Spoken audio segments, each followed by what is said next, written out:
Hello, guys.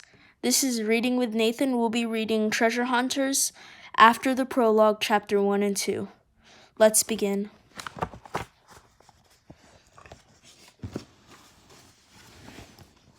Okay, and I think chapter 1 and 2 is somewhere around. Nope. Yeah, I think chapter 2 is somewhere around here. Whoa, not so fast. You didn't really think that was the end, did you? If I were dead, how could I be telling you this story? Okay, fine. Beck says that she could have taken over. The writing is easier than drawing. Whatever. Scribble a picture or something. Note to self, if I ever have a ship of my own, do not call it the Lost, because that's exactly what and where we were, lost at sea. I guess we should be glad Dad didn't name the boat the Sunk, the Drowned, or Titanic too. When the storm finally calmed, the four of us had somehow survived for the moment. Anyway, yes, the Lost is still leaking, and we all had seaweed in our shoes, and the ship-to-shore radio was dead, but we were all still alive. This is the Lost now. As you see in a previous page, the Lost looked a lot better. See, that was the Lost before, and this is the Lost after the storm. Okay, let's continue on with the story. Unfortunately, we couldn't say the same thing about Dad. He was definitely missing, gone, and none of us were sure what had happened to him. He went overboard, said Storm, matter-of-factly. She's 2 years older than me and Beck, and she's a genius. Her IQ scores are off the charts. She's kind of socially awkward. She's always spouting stuff people don't really want to hear. He's dead, probably drowned. Hang on, I said. We don't know that for certain. Storm hesitated. You're right. The sharks could have eaten him first. I probably would have taken a swing at anyone else who said that, but that's just the way Storm is. And I knew she was as sad as the rest of us. What made Dad's disappearance even more depressing was the fact that 3 months ago, our mother had disappeared too. She went missing in Cyprus. Those shady dealers probably shot her, was what Storm had blurted out back then.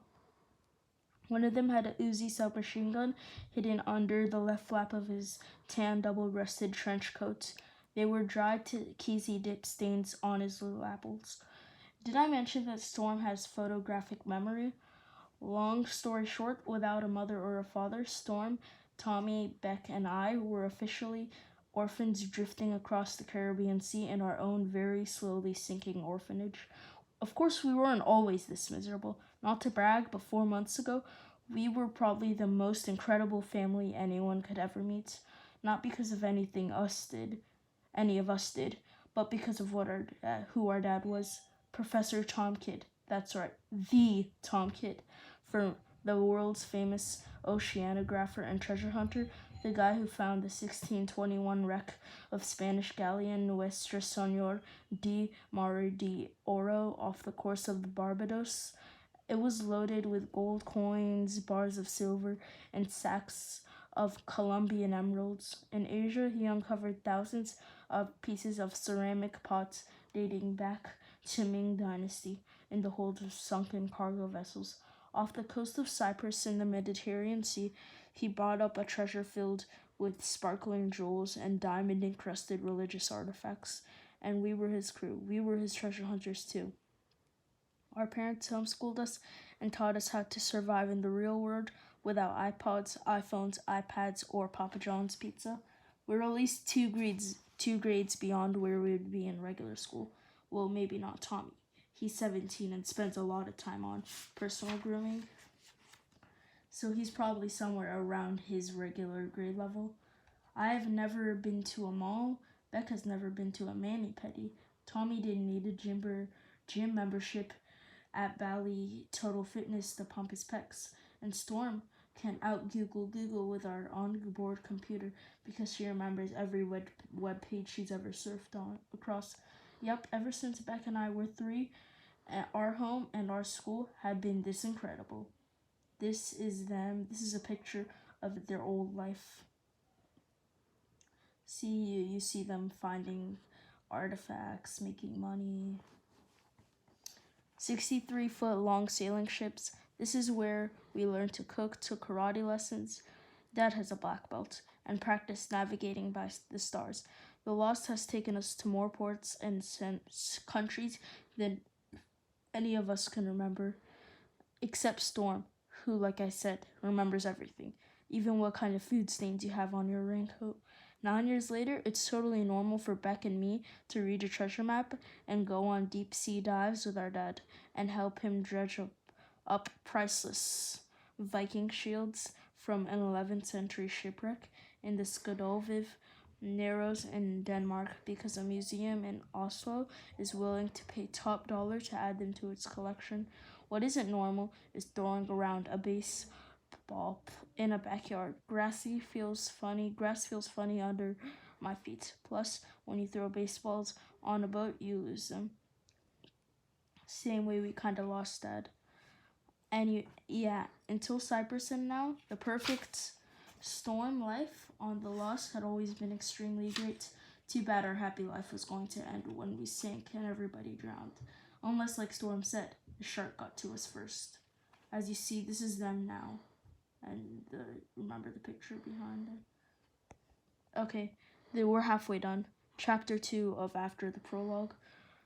I think my parents nicknamed my big brother Tailspin Tommy because he usually has a seriously confused look on his face unless he's navigating a ship. Then the guy is like a laser, completely focused. As the day dragged on and the sun scorched away every single cloud in the sky, Tommy stood in the wheelhouse, squinting at his instruments and ignoring the blistering heat. This was hard to do. The deck was so hot my feet were sizzling like sausages on a grill. Are we totally lost? Definitely. Tommy nudged the wheel a little to the left. Are you laying in a course? Nah, I'm just going with the flow, bro. What? The equilateral currents. The Cayman Islands are directly in its path, so we are basically drifting. Basically, the GPS is dead. Didn't like being submerged in salt water. Beck, who was wearing those 3D glasses, came up to join us. We're still taking on water, she reported. Big time. Tommy nodded. He remained remarkably mellow, no matter how much bad news we hurled his way. No worries. I'm only burning fuel to power the generators and, keep the bilge pump batteries stoked. Now Storm joined us outside the deck cabin. She was eating a Twinkie she must have found floating around in the galley. The wrapper had kept the moist sponge cake from getting too soggy. We should have a funeral. Tommy got that tailspin look of confusion on his face. For the dead GPS? No, Dad and Mom. They're not dead, I said. They might be, said Beck.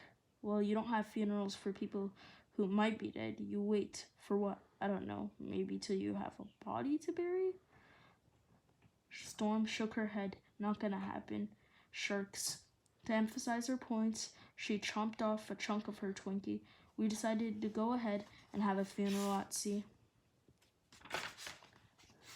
Beck found Dad's favorite hat, this navy sweat-stained, beat-up old yachting hat, sporting gold rangers on a golden life preserver.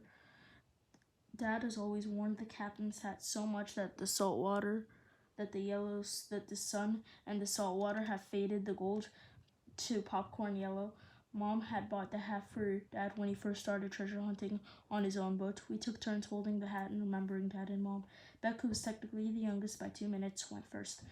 Thanks for giving us the best birthday parties ever, and especially for the incredibly awesome coconut party head from Hawaii. That made me smile. On our birthday, Mom and Dad would always take me and Beck into the coolest Newport and let us pick the coolest presents ever.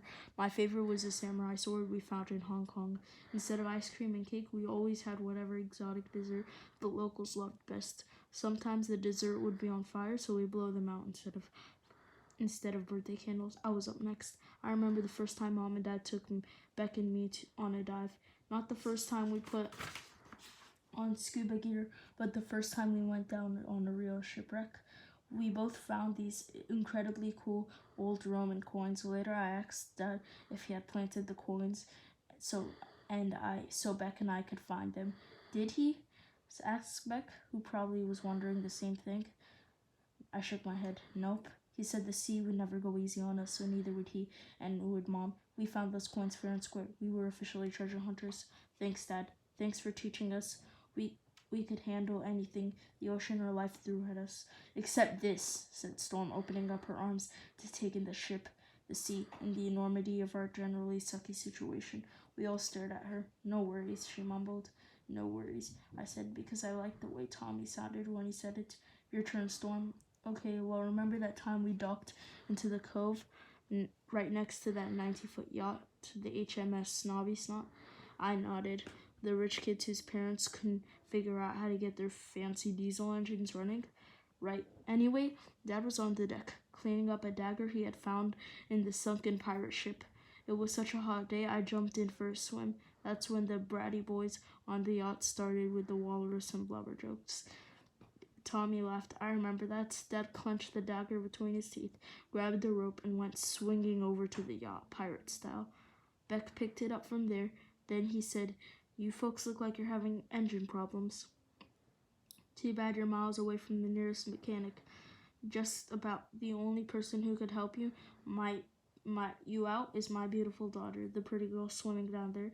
Storm was biting back her tears, so I went ahead and finished the story for her, because Dad said, just for fun, Storm Kid memorized the maintained and repair manuals just for every seagoing craft there is, including your floating mansion.